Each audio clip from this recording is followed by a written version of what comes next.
Jumpa kembali Sobat Saska di podcast Saska yang kedua.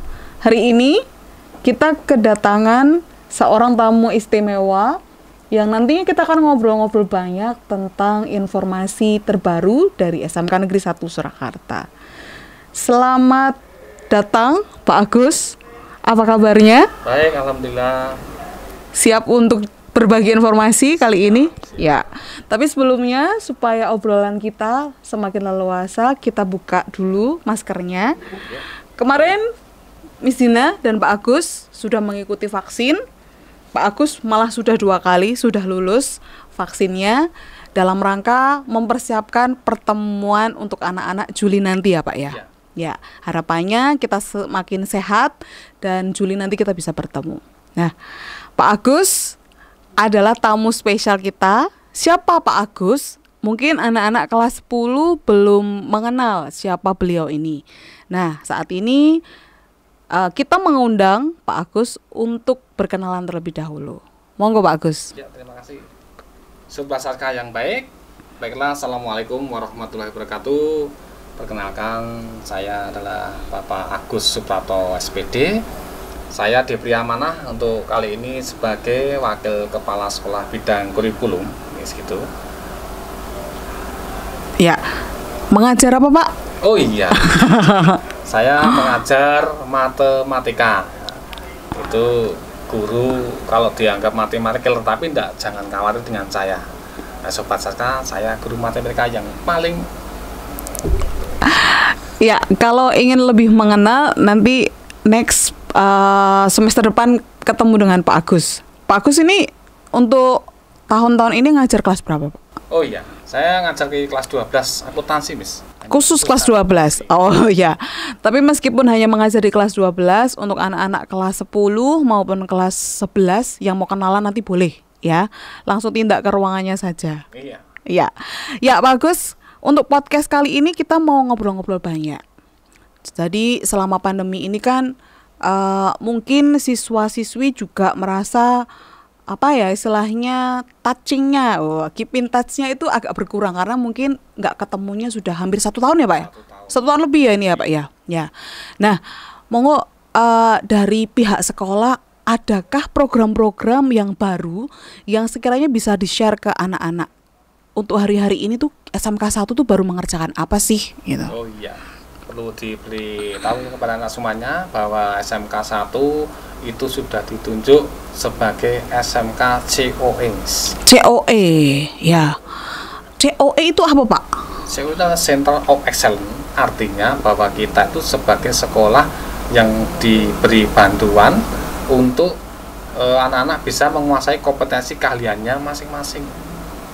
Kelas industri, kelasnya kelas industri nanti kompetensinya gitu. Sejauh apa Pak itu untuk ya, COE itu? COE nanti anak-anak itu bisa dibekali, kemudian juga bisa menghasilkan produk yang seperti diinginkan industri. Dan anak-anak itu lulus sudah siap di industri, itulah COE. Gitu.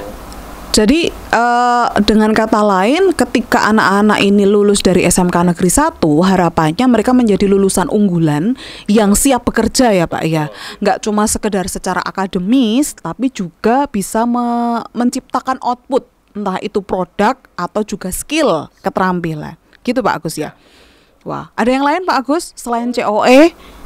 Jangan lupa bahwa kelas sekolah kita juga ada kelas industri. Kelas industri, apa itu kelas industri Pak Agus? Kelas yang kita kerjasamanya dengan industri dengan praktek atau anak-anak itu bekerja dipraktekkan atau magang bekerjanya di industri itu lebih lama dibandingkan anak yang tidak kelas industri.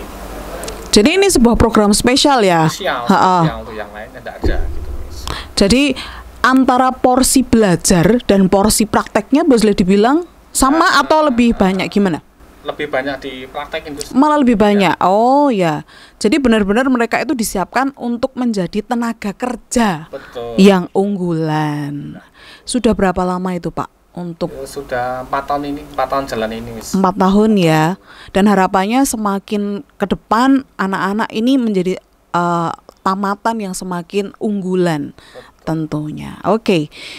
Itu adalah program-program yang SMK Negeri 1 punya di hari-hari ini.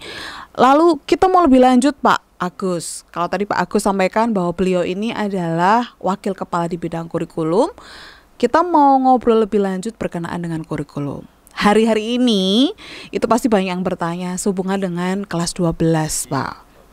Gimana Pak untuk kelas 12 ini?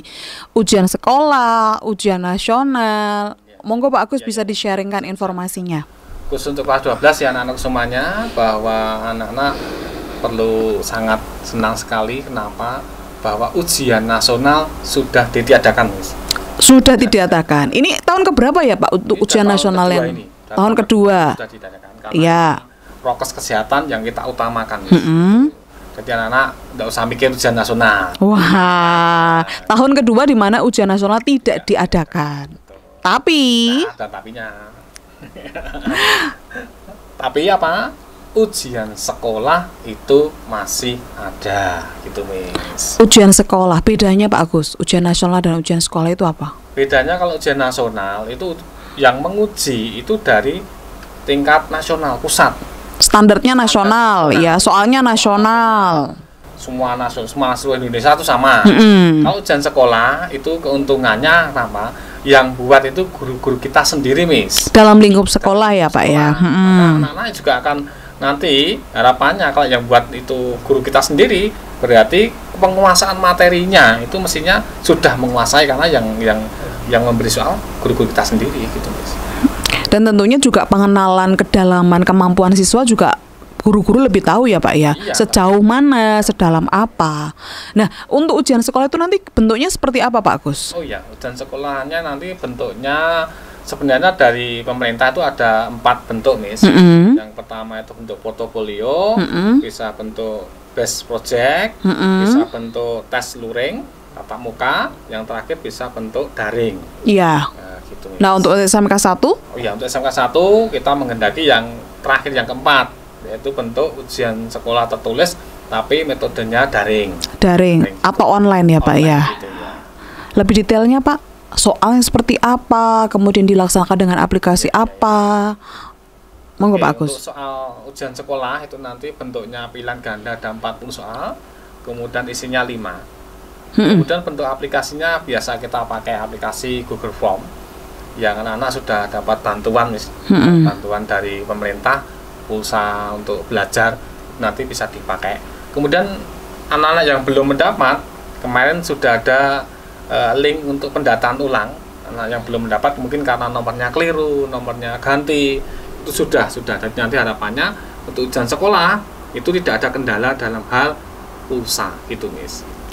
Untuk mata pelajaran yang diberlakukan ujian sekolah itu semua atau beberapa saja Pak? Semua, Miss. Semua. Semuanya. Jadi semua mata pelajaran akan diadakan ujian sekolah. Ya, betul. Dan tadi luar biasa sekali, pihak sekolah sudah memberikan satu fasilitas bagi murid-murid yang terkendala dengan pulsa, kemudian data.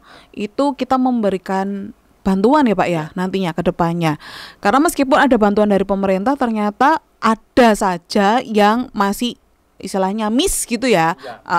Ada yang nomornya ganti, ada yang mungkin bantuannya tidak tersampaikan, dan itu sekolah sudah menyiapkan fasilitas untuk menolong tersebut. Luar biasa sekali nih Saska ya. Oke, itu tadi sehubungan dengan ujian sekolah Pak Agus. Nah, sekarang kalau pelaksanaannya Pak untuk ujian sekolah. Kalau pelaksanaan ujian sekolah itu nanti akan kita mulai tanggal 5 April. 5 April Akhir pada tanggal 14 April tahun ini. 2021. 5 April sampai dengan 14 April 2021. Catat anak-anak kelas 12 ya. Kemudian selain ujian sekolah, karena tadi kan Pak Agus sampaikan ujian nasional nggak ada, kemudian digantikan dengan ujian sekolah. Kemudian masih ada lagi Pak Agus? Ada lagi untuk uji kompetensi keahlian atau yang disebut dengan UKK. UKK ini akan dilaksanakan itu secara luring, secara tatap muka, Miss. Secara tatap muka. Wah, ini kabar yang mengembirakan ya. Berarti anak-anak akan segera ketemu dengan guru-gurunya. Iya.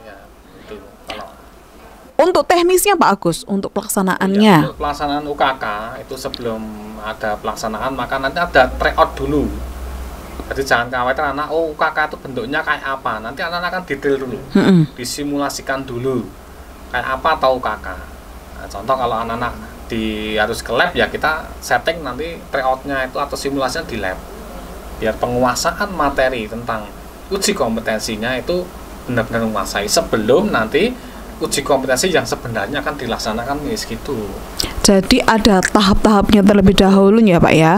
Jadi anak-anak tidak perlu takut, tidak perlu khawatir. Loh, kok kita nggak pernah masuk tiba-tiba?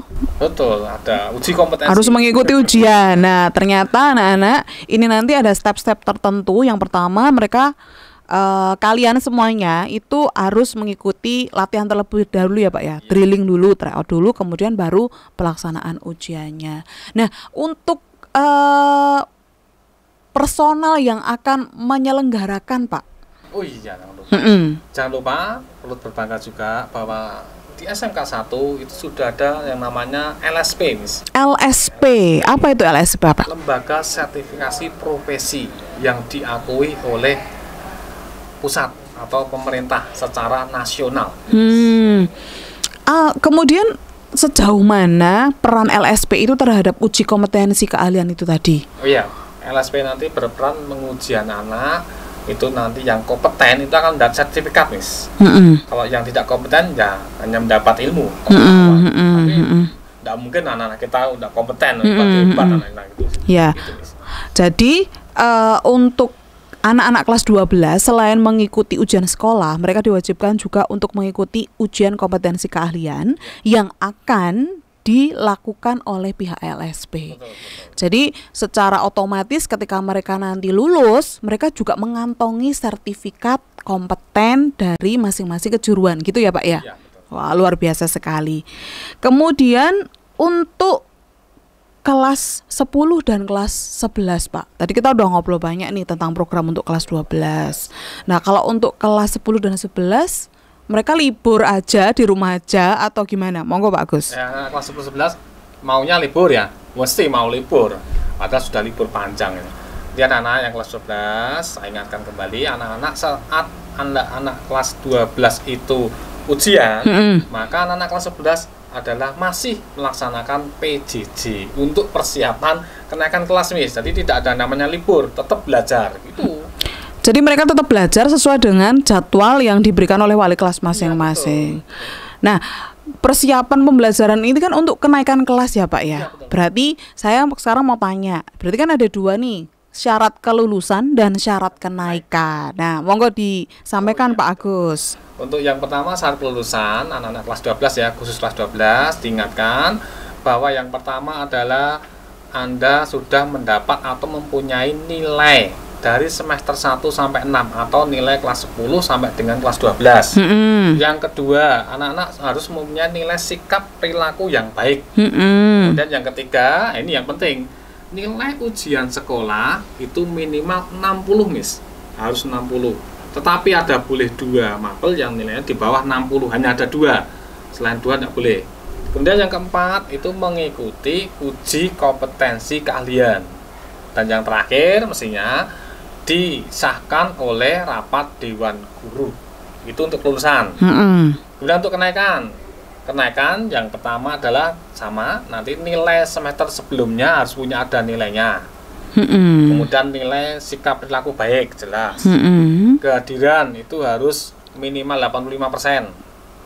Nah, kemudian yang terakhir mestinya itu harus nilai di atas KKM 75 nilainya untuk rapotnya.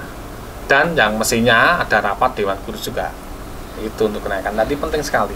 Ya, itu tadi sudah disampaikan Pak Agus, syarat untuk kelulusan bagi kelas 12 dan syarat kenaikan kelas bagi kelas 10 dan kelas 11. Jadi ada beberapa poin yang para sobat Saska mesti garis bawah ya di situ ya. Jadi untuk kelas 12 tadi saya boleh ulang, yang pertama memiliki nilai semester 1 sampai dengan semester 6. Kemudian nilai sikapnya baik. Kemudian yang ketiga mendapatkan nilai ujian sekolah tidak kurang dari 60. Kemudian mengikuti ujian kompetensi keahlian, dan yang kelima disahkan oleh dewan guru. Benar ya Pak ya? Terus untuk syarat kenaikan kelas 10 dan kelas 11, yang pertama mestinya nilai semester sebelumnya adalah di atas KKM. Kemudian nilai sikapnya baik. Kemudian presensinya tidak boleh kurang dari 85%. Dan yang terakhir adalah disahkan juga oleh Dewan Guru. Itu harus dijadikan catatan untuk kalian semua yang tetap mau naik kelas, yang tetap mau lulus, harus tetap belajar dengan sungguh-sungguh. Karena syarat-syarat tadi itu tidak mudah. Tidak mudah. Kalau cuma sekedar sak-sak itu tuh tidak mudah. Ya, sepertinya itu tadi sudah mewakili ya Pak Agus. Nah sekarang terakhir Pak Agus, terakhir sebelum kita mengakhiri podcast kali ini, pesan-pesannya apa Pak? Meskipun anak-anak ini di rumah, tapi pesan-pesannya apa? Khusus untuk kelas 12 dan kelas 11 maupun kelas 10. Kelas 12, saya ingatkan kembali, tetap belajar di rumah dengan baik, kemudian jaga kesehatan. Nanti ada ujian sekolah, ada UKK, tatap muka. Harapannya adalah anak kelas 12 semangat dan bisa lulus semuanya 100%. Amin. Amin. Yang khusus untuk kelas 10, kelas 11, tetap walaupun anak-anak yang kelas 12 ujian, Anda tetap belajar di rumah. Kenapa? Untuk persiapan kenaikan kelas yang syaratnya tadi sudah disampaikan itu berat juga. Maka hati-hati di rumah, tetap belajar, tidak usah kemana-mana, jaga kesehatan. Kelas 12, semangat, semangat, semangat. Kelas 12, lulus, yes, yes, yes, amin. Kelas 12, Saska, jaya, jaya, jaya. Oke, itu tadi obrolan saya dengan Pak Agus selaku Wakakurikulum. Semoga informasinya ini menjadi informasi yang bermanfaat buat kita semua. Dan sebelum Miss Dina menutupnya, satu pantun buat kalian. Ke pasar gede beli dawet budermi. Tidak lupa membeli terasi. Meski dalam masa pandemi, tetap belajar dan terus berprestasi.